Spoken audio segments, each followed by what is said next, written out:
Welcome back, my bureaucratically beleaguered back-channelers. I'm your quantum superposed interdepartmental liaison, simultaneously filing and losing paperwork across infinite realities. You're tuned into the Multiverse Employee Handbook, the only podcast that treats your interstellar travel plans like a Form 27B6, submitted in triplicate to a department that might not exist.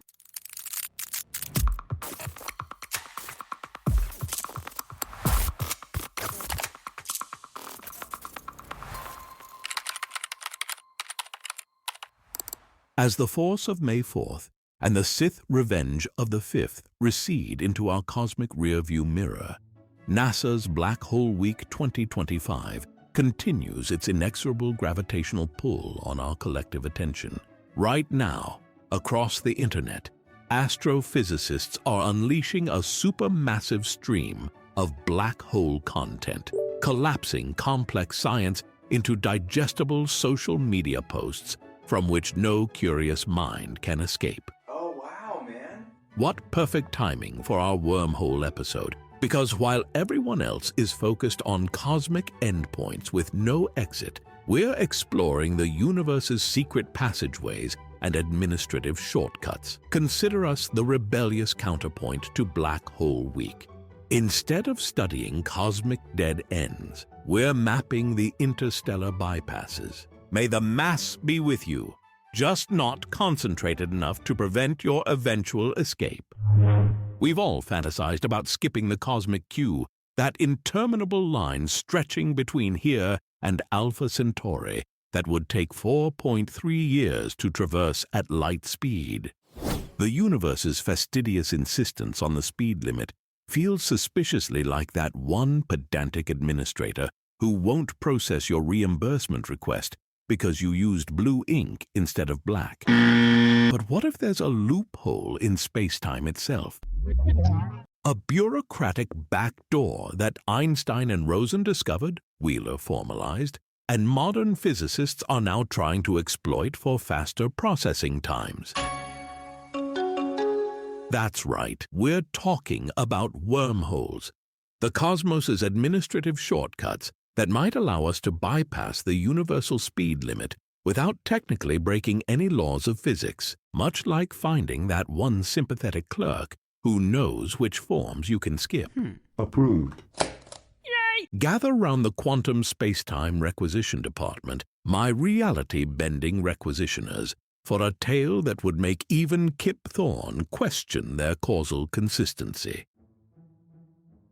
In the fluorescent-lit realm of quantum improbability solutions, specifically in the Interstellar Transit Authority, which existed in a superposition of impossibly distant and inconveniently proximate, Marty was having what could charitably be called an interdimensional commuting crisis. It had started, as these things often do, with a calendar notification materializing in Marty's inbox with the temporal equivalent of a sonic boom. Subject: urgent. Presentation required in Alpha Centauri Division. Time: 10 minutes from now. Location: conference room. Proxima 7, Alpha Centauri system. Note: attendance mandatory. No excuses, including light speed limitations. That's physically impossible, Marty muttered, staring at the screen. It would take 4.3 years at light speed to reach Alpha Centauri, and I haven't even finished my coffee. The notification pinged again, this time adding, P.S. The executive specifically requested your presence. Non-attendance will be noted in your interdimensional performance review. Marty's coffee grew cold as the implications sank in. Missing the meeting meant certain career death, but attending it violated fundamental laws of physics. It was the corporate equivalent of being asked to divide by 0 while filing quarterly reports. That's when Marty remembered the rumors about Maintenance Closet B, whispers in the break room about strange noises, missing mops, and the occasional maintenance worker returning with inexplicably different haircuts and knowledge of future sporting events. The Maple Leafs win the Stanley Cup.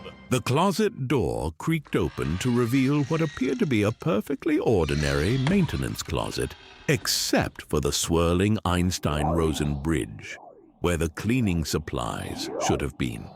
A pulsating tunnel through space-time that smelled faintly of lemon-scented disinfectant and non-Euclidean geometry. A small, laminated sign hung beside it. Authorized personnel only, for executive transit purposes. Absolutely no commuting. Below it, someone had scrawled in marker, "Trust me, you do not want to know what happened to Bob from marketing." With 8 minutes remaining before the impossible meeting, Marty faced the same decision that confronts every corporate employee eventually. Follow the rules or take the shortcut.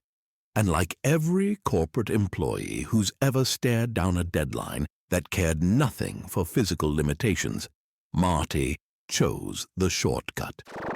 The journey through the wormhole lasted both an eternity and an instant, a sensation not unlike sitting through a mandatory HR training on interdimensional harassment policies. Colors that didn't exist in our universe flickered past. Equations solved themselves in Marty's peripheral vision. For a brief moment, Marty understood the true nature of the executive's decision-making process across all possible timelines. Then, with a sound like the universe's largest rubber band snapping, Marty tumbled out into a meeting room, but not conference room Proxima 7.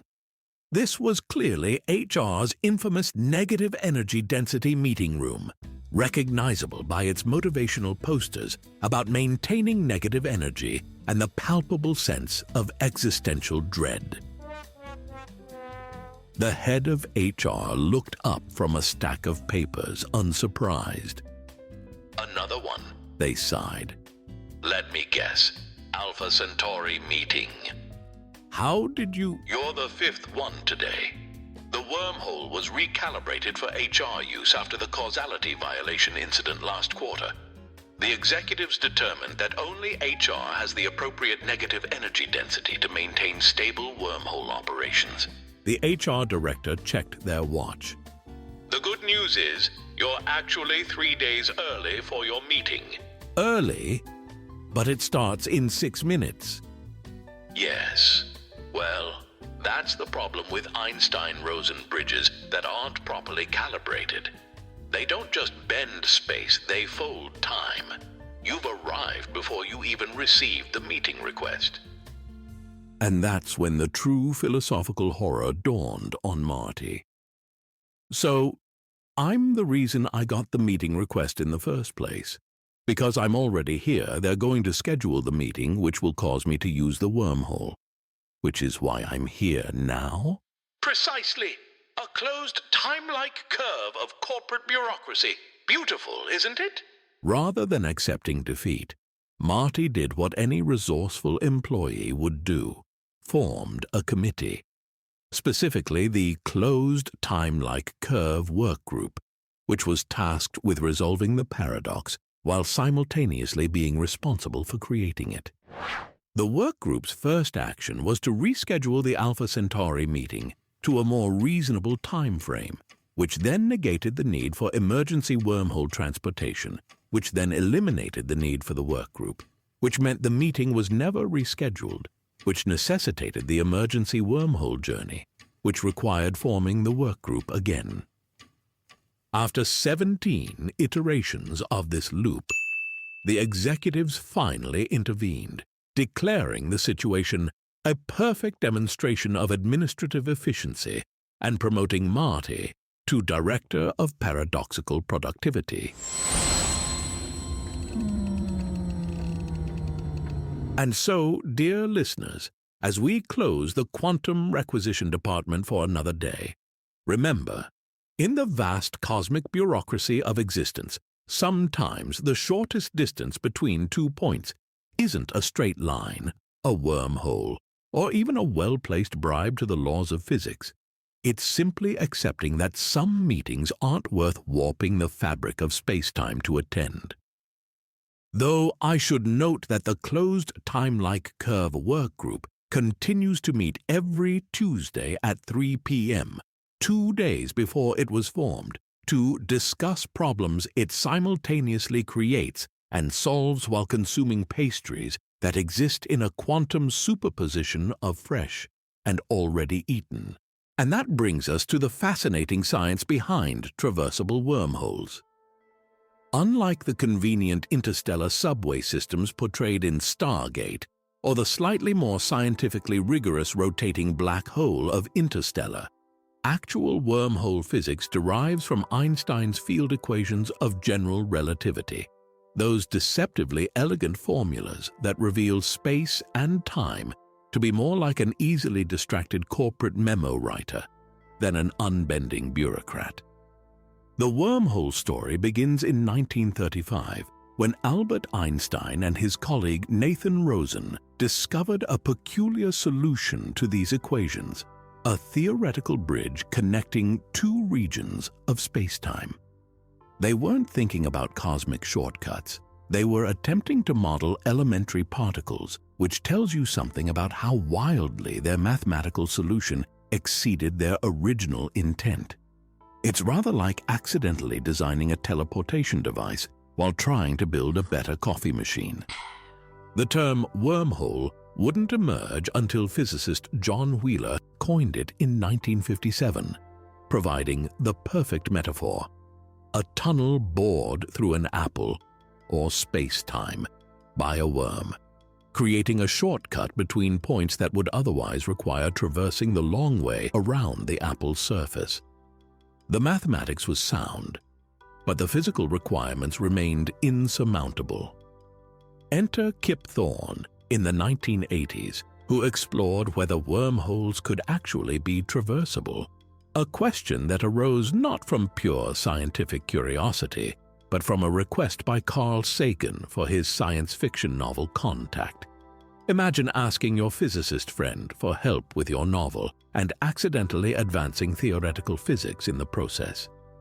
Thorne's work suggested traversable wormholes might be possible, but only if we could somehow wrangle a substance with negative energy density, what physicists call exotic matter.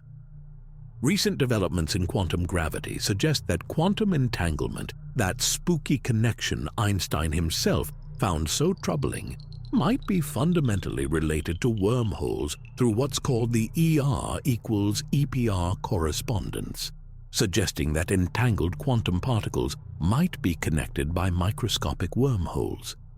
It's as if the universe's org chart is far more interconnected than we previously imagined.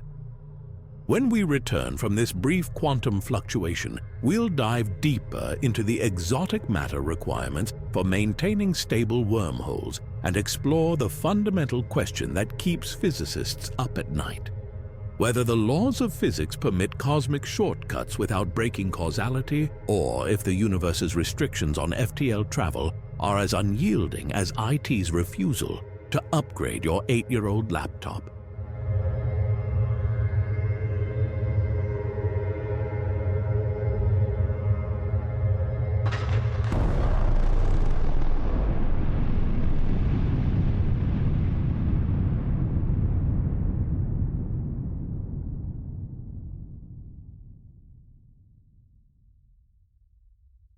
Welcome back, my interdimensionally inclined interlopers. While you were away, our automated system calculated every possible route between conference rooms using wormhole optimization. Spoiler alert, it concluded the longest way is still through committee approval. Meanwhile, the executives have been developing bold new strategies for interstellar office relocation.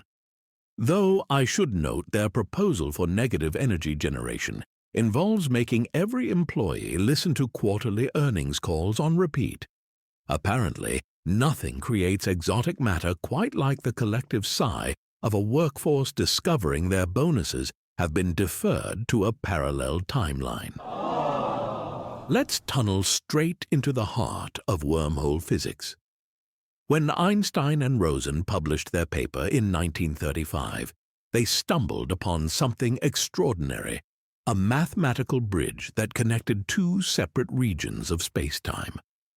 The Einstein-Rosen bridge emerged naturally from the field equations of general relativity, those beautifully complex formulas that describe how mass warps the fabric of reality. Picture spacetime as the ultimate corporate spreadsheet, a vast interconnected grid where every cell affects those around it. Normally, to get from cell A1 to cell Z26, you'd need to traverse through all the cells between. But Einstein and Rosen discovered a formula that effectively created a trace precedent function, connecting distant cells directly, a hidden relationship that bypasses the normal pathways. The mathematics works flawlessly. On paper, wormholes are perfectly valid solutions to Einstein's equations. They're like those brilliant strategies consultants propose that work wonderfully in PowerPoint presentations, but somehow collapse upon contact with actual implementation. Here's where the physical problems begin. To create and maintain a traversable wormhole, one that doesn't instantly collapse like a budget request in an austerity meeting, you need something called exotic matter with negative energy density. This isn't just rare matter. It's matter that fundamentally violates what physicists call the energy conditions that govern our universe. Negative energy density is precisely what it sounds like: matter with less than zero energy. If normal matter says, "Yes, I exist, take note of my presence," exotic matter with negative energy essentially says, "I exist so little that I'm less than nothing." It's the quantum equivalent of having not just an empty bank account, but one so negative that it makes your bank owe you an apology. For decades, scientists believed the need for exotic matter was a deal breaker, a cosmic closed-for-business sign on the door of traversable wormholes. It would require violating the energy conditions that seem fundamental to our universe, rather like trying to submit an expense report with a negative cost that somehow adds money to the company coffers. Theoretically elegant, practically impossible. But here's where things get interesting. In January 2024, a team of astrophysicists published theoretical proof that traversable wormholes might be possible without violating these energy conditions. Their paper, published in the Journal of High Energy Physics, suggests that traversable wormholes could exist while respecting the dominant energy condition, one of the fundamental rules thought to govern our universe. The breakthrough involves a clever manipulation of the space-time geometry itself. Rather than requiring exotic matter throughout the wormhole, their solution suggests a more targeted approach, creating what they call flux-trapped wormholes. It's like discovering you don't need to rebuild the entire office building to create a shortcut. You just need to strategically remove a few walls and reinforce the right support beams. This is where our corporate analogy becomes particularly apt. Exotic matter in wormhole physics functions remarkably like the budget for experimental projects in a risk-averse corporation. Everyone agrees it would be revolutionary if it existed, but nobody can quite prove that it does, and those who claim to have seen it are regarded with deep suspicion by the accounting department. The 2024 breakthrough is equivalent to discovering you don't need that mythical innovation budget after all. You can create something revolutionary by cleverly repurposing existing resources. In quantum field theory, it's well established that locally negative energy densities can exist briefly due to quantum fluctuations, the same principle that allows Hawking radiation to escape from black holes. These fluctuations are like those brief accounting errors that temporarily show extra funds in a department budget before being corrected. The question has always been whether these quantum loopholes could be exploited to create a stable, traversable cosmic shortcut. Now we arrive at what physicists call the grandfather paradox showstopper: causality. If wormholes can connect distant points in spacetime, what prevents you from creating a time machine? Could you travel back and prevent the creation of the very wormhole you used, thereby erasing your journey? It's the cosmic equivalent of scheduling a meeting to discuss why a previous meeting shouldn't have been scheduled, only to realize you're undermining your own argument by holding the current meeting. Enter the Novikov self-consistency principle, physics' built-in paradox protection mechanism. Named after Russian physicist Igor Novikov, this principle suggests that the probability of events causing a paradox is precisely zero. The universe, apparently, is a stickler for logical consistency. Any attempt to create a time paradox will fail because, well, it already has failed. Otherwise, you wouldn't be there attempting it. The universe doesn't just frown on paradoxes, it preemptively edits them out of the script. In our story, Marty didn't change the past by traveling through the wormhole. Instead, the journey became part of a self-consistent loop. The closed time-like curve workgroup didn't eliminate the paradox, it became an essential component of it. This principle transforms free will into something more nuanced. You can make choices, but the universe ensures those choices won't create logical contradictions. Rather, like how corporate legal departments exist to ensure innovation doesn't accidentally violate compliance regulations. Recent theoretical developments have added intriguing new dimensions to wormhole physics. The ER equals EPR correspondence, proposed by physicists Leonard Susskind and Juan Maldacena, suggests that quantum entanglement and Einstein-Rosen bridges might be fundamentally the same phenomenon viewed from different perspectives. This is like discovering that the IT department and facilities team, which you always thought were separate entities, are actually the same people wearing different lanyards. Hello? This connection emerges from holographic correspondence, the radical notion that our three-dimensional reality might be encoded on a two-dimensional boundary, like a cosmic version of storing all your company's data on the surface of your ID badge. If true, wormholes might be the physical manifestation of quantum information connections, the universe's way of keeping its records synchronized across vast distances. The applications of traversable wormholes would revolutionize civilization in ways that make the invention of email look like a minor productivity boost. You got mail. Faster-than-light communication would eliminate the annoying 4.3-year delay in video calls with Alpha Centauri. Interstellar travel would transform from a multi-generation commitment to a daily commute. And yes, time travel might become possible. And that's when he came up with the idea for the flux capacitor. Though likely constrained by Novikov's principle to prevent history-altering shenanigans. You could visit the past, but you'd find yourself mysteriously unable to step on any metaphorical butterflies. What are you looking at, butthead? The executives at Quantum Improbability Solutions view wormholes not as exotic physics curiosities, but as transit efficiency maximizers. Their latest internal memo describes wormholes as non-linear pathway optimizations that could enable simultaneous multi-location presence functionality. Corporate speak for being in two meetings at once without the hassle of inventing cloning technology. This brings us to the profound philosophical implications.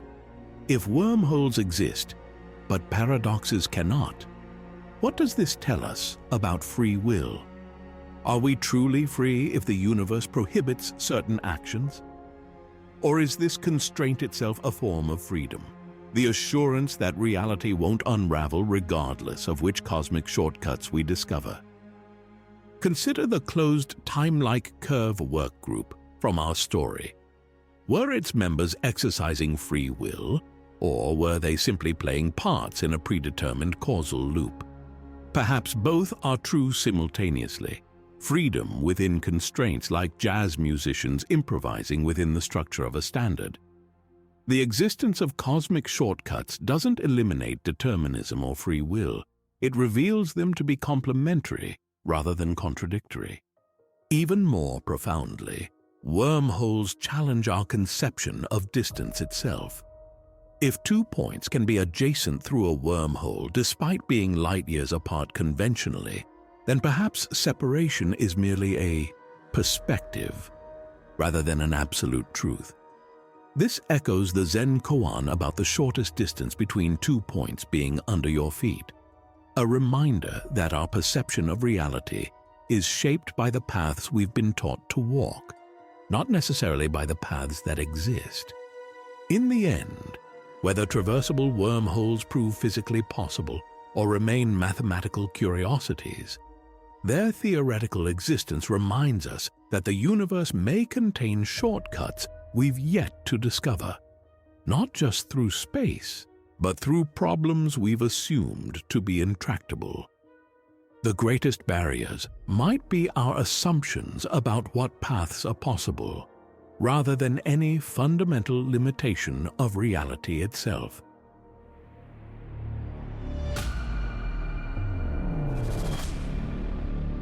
Well, my space-time folding frequent flyers, we've reached the end of another quantum cosmic navigation. Today we've learned that in the multiverse of shortcuts through space-time, every wormhole exists in a superposition of impossibly distant and right next door until someone from legal checks the travel reimbursement policy. We've discovered that the universe might permit shortcuts, but only with conditions so extreme they make corporate red tape look reasonable. Though I suspect somewhere in the quantum foam of reality, there's a universe where wormholes are actually the universe's digestive system, and we're just cosmic microbes traveling through an interdimensional colon. Let's be grateful we don't work in that department. Want to explore more quantum corporate chaos? Visit us at multiverseemployeehandbook.com, where you'll find fascinating science news, deep dives into traversable wormholes, and our latest blog series, Tunneling Through, a commuter's guide to interdimensional shortcuts. And if you've enjoyed today's space-time bending adventure, why not share it with a fellow cosmic commuter? Perhaps you know someone who spends too much time in transit between meaningful moments of their life. Spread our signal like a quantum tunneling particle, defying classical limitations to reach its destination. After all, our marketing department, recently rebranded as Non-Locality Optimization Syndicate, has calculated that without new listeners, we're at serious risk of becoming like a quantum vacuum fluctuation, still broadcasting but with no one observing our quantum state. This is your quantum coherent correspondent, reminding you that in the multiverse of wormhole physics, we're all just trying to find shortcuts through both space-time and bureaucracy, only to discover that the journey often is the destination. Though I should note that the executives have reached a breakthrough conclusion after studying wormhole physics for months. They've determined that expedited administrative processing is simply bureaucratic wormhole creation. The shortest path between request submission and approval is through an Einstein-Rosen bridge of correctly filled forms, preferably signed in triplicate across multiple dimensions.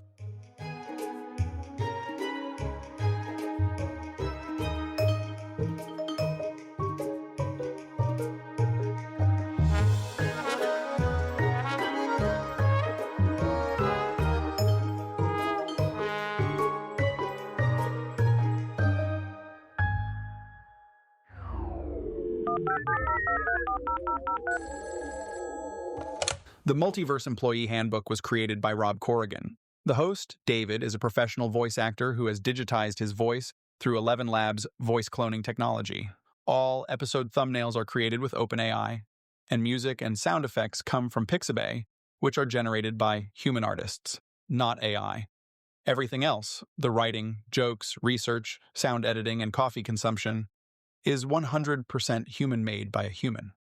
No cats are harmed in the making of this podcast. Visit our website for more information about the Multiverse Employee Handbook.